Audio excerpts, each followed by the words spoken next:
deux sagesses, deux continents, deux chemins vers la paix intérieure. L'une née sous le soleil brûlant de la Méditerranée, prêchée par des empereurs et des esclaves.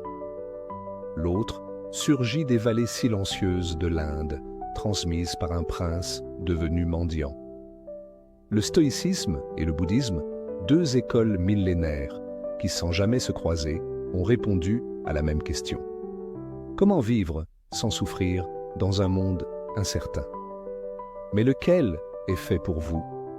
Lequel peut vous libérer? Aujourd'hui, il existe deux chemins, deux voies ancestrales, deux réponses au même cri intérieur. Pourquoi souffrons-nous? D'un côté, l'Inde ancienne, les montagnes du Népal, des champs de moines dans le silence. De l'autre, les rues de Rome, les combats d'un empereur solitaire, les méditations d'un esclave enchaîné. Le bouddhisme, le stoïcisme, deux philosophies, deux promesses, une seule quête, la paix intérieure. Mais laquelle est faite pour vous? Depuis les confins silencieux de l'Inde ancienne, dans l'ombre des Himalayas, jusqu'aux ruelles vibrantes de la Rome impériale, parmi les colonnes de marbre et les cris des marchés, deux voix s'élèvent, deux échos, deux torches brandies face aux ténèbres de l'existence. Leurs mots ne se sont jamais croisés, leurs regards n'ont jamais partagé le même ciel. Et pourtant, leurs enseignements vibrent en harmonie, comme deux cordes tendues par la même main invisible. D'un côté, Siddhartha Gautama, celui qu'on nommera plus tard le Bouddha, l'éveillé. Un prince élevé dans l'abondance, à l'abri du monde, puis soudain confronté à la réalité nue, la vieillesse, la maladie, la mort. Il quitte tout, sa famille, son royaume, ses privilèges. Il ne fuit pas, il cherche. Non pas un trône, mais une vérité. Il s'assoit sous un arbre, en silence, et fait face. Face à lui-même, face à l'univers, face à la douleur. De l'autre, Épictète, né esclave en Phrygie. Un homme sans statut, sans richesse, sans pouvoir, et pourtant un maître. Non pas maître des autres, mais de lui-même. Il n'a rien, et pourtant il enseigne la liberté. Non celle qui s'écrit dans les lois ou les titres, mais celle qui réside dans la citadelle intérieure. Puis, Marc Aurèle, empereur de Rome, général des armées, qui, malgré la puissance, écrit seul, dans ses carnets, « Tu as pouvoir sur ton esprit, pas sur les événements. » Lui aussi cherche une voie. Lui aussi, au sommet du monde, sent que ce monde ne suffit pas. Le tumulte est le même, la réponse est différente.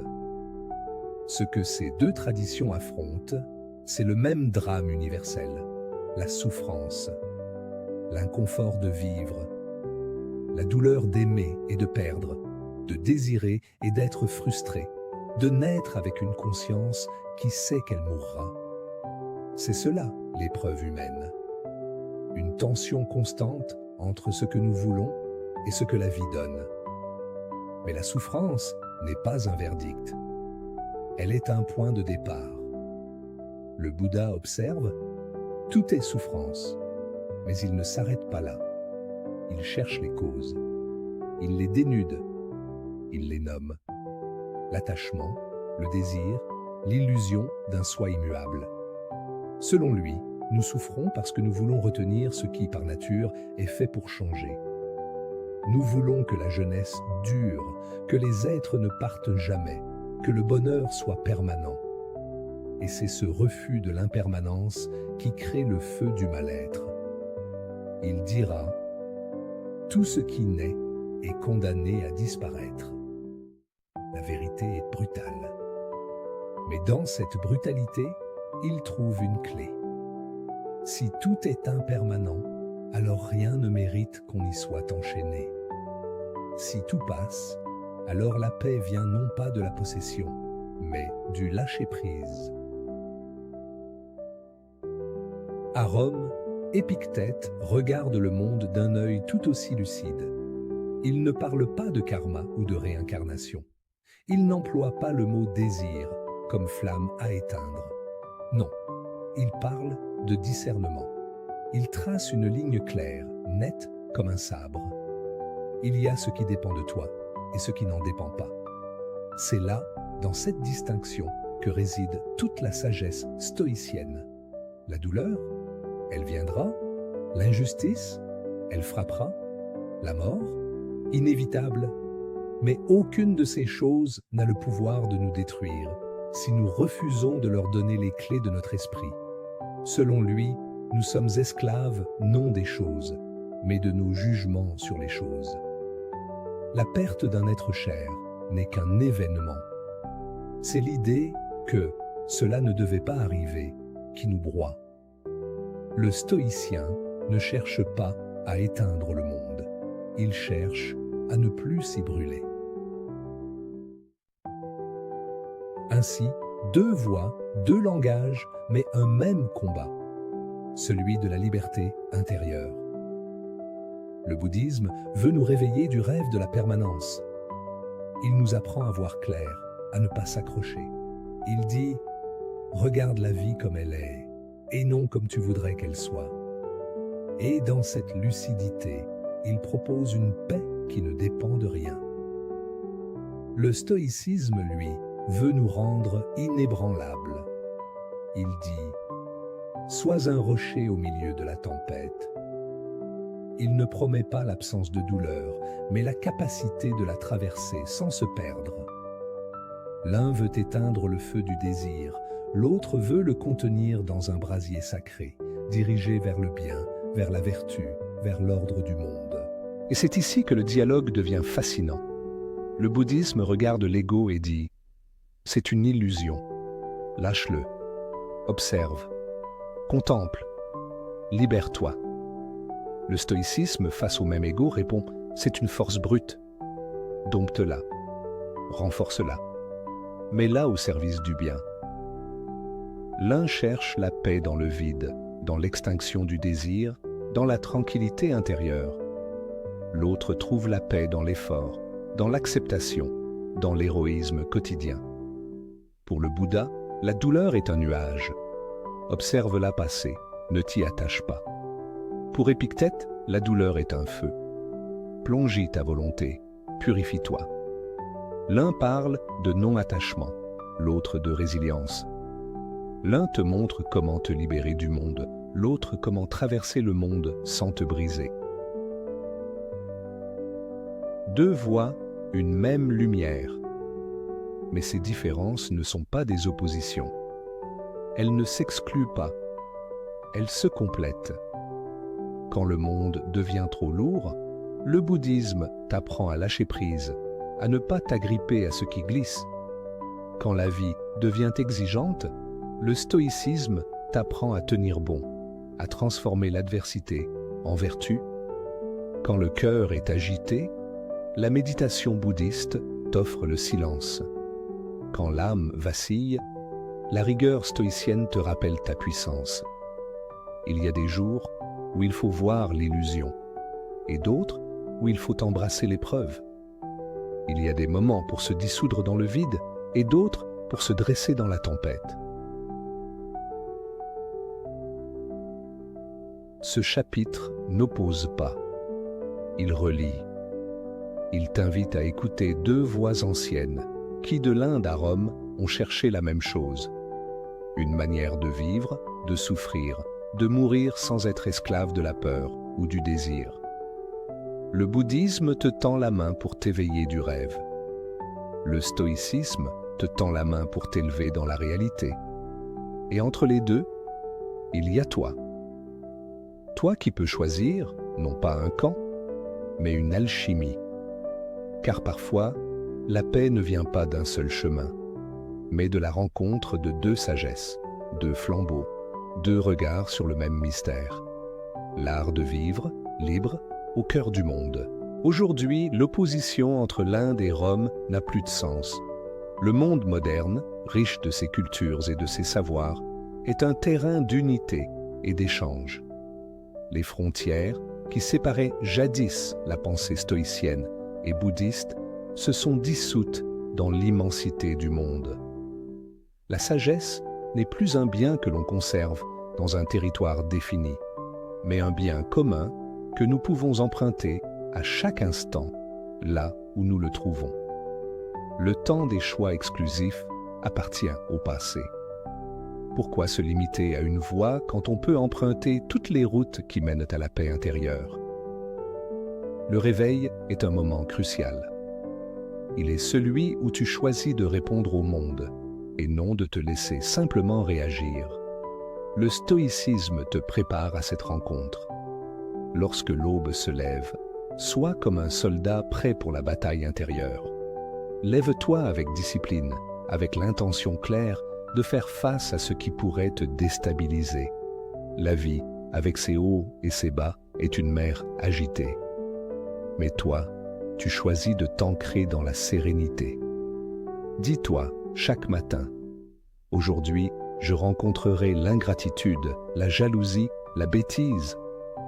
Mais rien de tout cela ne pourra m'atteindre si je reste maître de moi. » Cela ne signifie pas nier la douleur ou l'injustice, mais accepter qu'elles font partie de l'expérience humaine.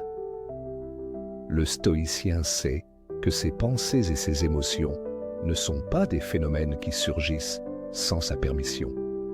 Tu es le maître de ta réaction. Rappelle-toi que l'épreuve n'est pas un obstacle, mais une occasion de grandir, de renforcer ta force intérieure. La discipline stoïcienne est un bouclier invisible. Elle ne se contente pas de t'endurcir face aux épreuves de la vie, mais elle te permet de rester centré. Quand les tempêtes de l'extérieur se déchaînent, tu demeures inébranlable. C'est cette force tranquille que l'on recherche, cette capacité à se tenir droit face au chaos. Lorsque la journée touche à sa fin, adopte l'attitude inverse. Le soir est le moment de la paix, de la réconciliation avec soi-même et avec l'univers.